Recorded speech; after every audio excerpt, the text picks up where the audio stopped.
Hi every one. നമ്മൾ corporate അക്കൗണ്ടിങ്ങിൻ്റെ എക്സാമൊക്കെ കഴിഞ്ഞു.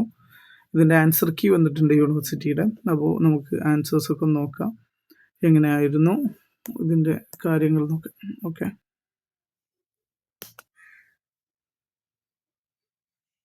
ക്വസ്റ്റ്യൻസ് ഒക്കെ ഇതായിരുന്നു. ഓരോ ക്വസ്റ്റ്യനും ആൻസർ കീ ഒക്കെ കൃത്യമായിട്ട് കൊടുത്തിട്ടുണ്ട്. നോക്കാം. എന്താണ് സ്റ്റേറ്റ് 3 ടൈപ്സ് ഓഫ് ഡിബഞ്ചേഴ്സ് ആണ്. വ്യത്യസ്ത തരത്തിലുള്ള ഡിബഞ്ചേഴ്സിനെ പറഞ്ഞിട്ടുണ്ട്. അതിൽ ഇവർ തന്ന കുറച്ച് ഡിബഞ്ചർ ഇതാണ്. നമുക്ക് ഏത് എഴുതാം. കൺവേർട്ടബിൾ ഡിബഞ്ചർ പറഞ്ഞിട്ടുണ്ട്, അതുപോലെ തന്നെ നോൺ കൺവേർട്ടബിൾ ഡിബഞ്ചർ പറഞ്ഞിട്ടുണ്ട്, സെക്യൂർഡ് ഡിബഞ്ചർ. ഇതെല്ലാത്തെയും ഒരുപാട് ഡിബഞ്ചർ നമുക്കറിയാം. ഓക്കെ, എന്താണ് കൺവേർട്ടബിൾ എന്നൊക്കെ അതിൽ തന്നിട്ടുണ്ട്. പിന്നെ mention 6 advantages of bonus issue to share holders. Share ഹോൾഡേഴ്സിന് ബോണസ് ഇഷ്യൂ കൊടുക്കുന്നതിൻ്റെ അഡ്വാൻറ്റേജസ് ആണ്.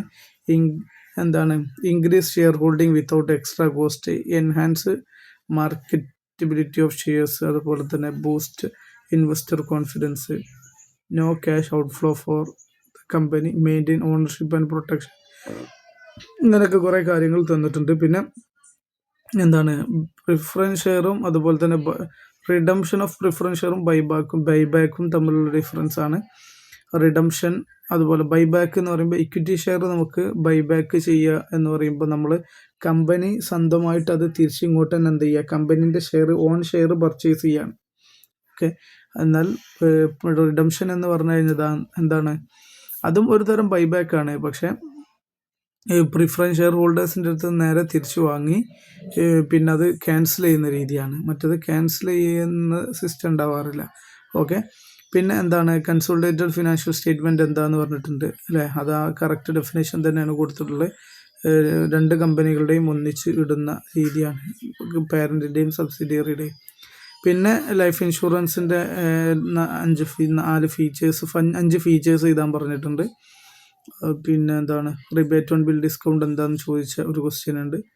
പിന്നെ ഷെയർ പ്രീമിയം, ഷെയർ ഡിസ്കൗണ്ട് തമ്മിലുള്ള difference, capital reserve in the context of consolidation, സബ്സിഡിയറിയിൽ നമ്മൾ ക്യാപിറ്റൽ റിസർവ് വെക്കൂലേ, ഗെയിൻ ഫ്രം ബാർഗെയിൻ പർച്ചേസ്, അത്തരം സാധനമാണത്. പർച്ചേസ് കൺസിഡറേഷൻ ചെറുതായി കഴിഞ്ഞാലുള്ള കേസ്. പിന്നെ എന്താണ് ബോണസ് ഷെയർ ഇഷ്യൂ ചെയ്യുന്നതിൻ്റെ പ്രൊസീജിയറാണ്. അത് ബോർഡ് മീറ്റിംഗ്, അത്തരം കാര്യങ്ങളൊക്കെ, ഷെയർ ഹോൾഡേഴ്സിൻ്റെ അപ്രൂവൽ വേണം, ROCൻ്റെ അടുത്ത് ഫയൽ ചെയ്യണം, ഇത്തരം കാര്യങ്ങളൊക്കെ. പിന്നെ കോസ്റ്റ് ഓഫ് കൺട്രോൾ എന്താണ്, നമ്മളെ ഗുഡ് വില്ലല്ലേ, അതാണ് സംഭവം. അത്തരം കാര്യങ്ങൾ വരുന്നുണ്ട്. പിന്നെ ഡിഫറൻസ് ബിറ്റ്വീൻ, ഞാൻ ഇത് അത്ര വിശദീകരിക്കല്ല, ജസ്റ്റ് കാണാൻ വേണ്ടി മാത്രമാണ്. Difference between preference share equity ഷെയറും തമ്മിലുള്ള ഡിഫറൻസ് ഡീറ്റെയിൽ ആയിട്ട് എഴുതണം. നമ്മൾ ജസ്റ്റ് കാണിച്ചിട്ടുണ്ട്. റൈറ്റ് ഇഷ്യൂ അതിൻ്റെ ഫീച്ചേഴ്സ് കൊടുത്തിട്ടുണ്ട്. പിന്നെ NPAൻ്റെ ക്ലാസിഫിക്കേഷനാണ്. ഡൗട്ട്ഫുൾ ഇതുണ്ട്, standard set, sub standard set, doubtful 1 year, അങ്ങനെയൊക്കെ ലോസ് സെറ്റ്, അങ്ങനെയൊക്കെ ഉണ്ടല്ലോ, അത്തരം കാര്യങ്ങൾ. ലൈഫ് ഇൻഷുറൻസിൻ്റെ വാല്യുവേഷൻ എങ്ങനെ ചെയ്യുക എന്നുള്ളതാണ്. വാല്യുവേഷൻ ബാലൻസ് ഷീറ്റ് വെച്ചിട്ടുള്ള സാധനം ഉണ്ടല്ലോ, അത്തരം സാധനങ്ങളാണ്. പിന്നെ acquisition, pre acquisition, post acquisition profit കൊടുത്തിട്ടുണ്ട്. പിന്നെ കൺട്രോളിങ് ഇൻട്രസ്റ്റ് കാൽക്കുലേറ്റ് ചെയ്യൽ എങ്ങനെയാണെന്നുള്ളതാണ്. ഓക്കെ, നോൺ കൺട്രോളിങ് ഇൻട്രസ്റ്റ് എങ്ങനെ കാൽക്കുലേറ്റ് ചെയ്യുക എന്നുള്ളതിൻ്റെ ഡീറ്റെയിൽ തന്ന്. പിന്നെ ഇത് കാൽക്കുലേഷനാണ്. പ്രൊവിഷൻസ് എങ്ങനെ കാൽക്കുലേറ്റ് ചെയ്യുക എന്നുള്ള പ്രൊവിഷൻ റിക്വയർമെൻ്റാണ് തന്നിട്ടുള്ളത്. പിന്നെ നമ്മുടെ ഇതാണ് സെക്യൂരിറ്റി പ്രീമിയം ഇങ്ങനെ വെച്ച്, ബോണസ് ടു ഷെയർ ഹോൾഡേഴ്സ്, പിന്നെ ഇക്വിറ്റി ഷെയർ ക്യാപിറ്റൽ എന്ന് പറഞ്ഞിട്ടുള്ള ജനറൽ 6 മാർക്കിന് ചോദിച്ച ഒരു എസ്സേയാണ്. പിന്നെ 10 മാർക്കിൻ്റെ importance of consolidated financial statements ഒക്കെ തന്നിട്ടുള്ള ഒരു ഇത് തന്നിട്ടുണ്ട്. ഓക്കെ, ഇനി ലാസ്റ്റ് നമ്മുടെ എന്താണ് ഈ ഒരു എസ്സേ ക്വസ്റ്റ്യൻ, അതിൻ്റെ ആൻസർ നോക്കുക. 3,20,000, 1,20,000 ഒക്കെ ആഡ് ചെയ്തു.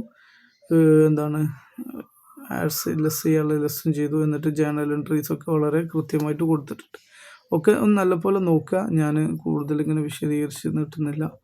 ഇത് നിങ്ങൾ കാണുന്ന ആളുകൾ നമ്മുടെ ഡിസ്കഷൻ എല്ലാം കഴിഞ്ഞതിൻ്റെ ഡീറ്റെയിൽ ഡിസ്കഷൻ നമ്മൾ കഴിഞ്ഞതാണ്. അതിൻ്റെ ശേഷം ഇത് കാണാൻ പാടുള്ളൂ. അല്ല, ഇപ്പോൾ എക്സാം കഴിഞ്ഞ ആളുകൾക്ക് നിങ്ങളുടെ ഇഷ്ടം പോലെ എന്ത് ചെയ്യാം. ഞാൻ പുതുതായിട്ട് ഇനി 2026 എക്സാം എഴുതുന്ന കുട്ടികളോടാണ് പറയുന്നത്, നിങ്ങളുടെ ഡിസ്കഷൻ മുഴുവൻ കംപ്ലീറ്റ് ആയതിന് ശേഷം ആണ് ചെയ്യേണ്ടത്. ഈ ഒരു ക്വസ്റ്റ്യൻ പേപ്പറിന് വലിയൊരു ഇഷ്യൂ ഉണ്ടായിരുന്നു. വലിയ കോലിളക്കും കോലാഹലങ്ങളും ഒക്കെ ഉണ്ടായതാണ്. ആകെ 22 മാർക്കിന് മാത്രമാണ് പ്രോബ്ലം ചോദിച്ചത്. സാധാരണ സിലബസ് പ്രകാരം 70% പ്രോബ്ലം 30% തിയറിയാണ്. നേരെ തിരിച്ചാണ് വന്നിട്ടുള്ളത്. 30% തിയറിയും പ്രോബ്ലം 70% തിയറിയും ചോദിച്ചൊരു ക്വസ്റ്റ്യൻ പേപ്പറായിരുന്നു. വളരെ നിരുത്തരവാദിത്തത്തോടു കൂടെ യൂണിവേഴ്സിറ്റി അപ്രോച്ച് ചെയ്തിട്ടുള്ള അല്ലെങ്കിൽ കൊടുത്തിട്ടുള്ളൊരു ക്വസ്റ്റ്യൻ പേപ്പറാണ്. എങ്ങനെയാണ് ഇത് സംഭവിച്ചതെന്നൊന്നും മനസ്സിലായിട്ടില്ല. എന്തായാലും അതൊക്കെ യൂണിവേഴ്സിറ്റിയുടെ ഭാഗത്തുനിന്ന് തിരുത്തലുകൾ നമുക്ക് പ്രതീക്ഷിക്കാം. ഓക്കെ.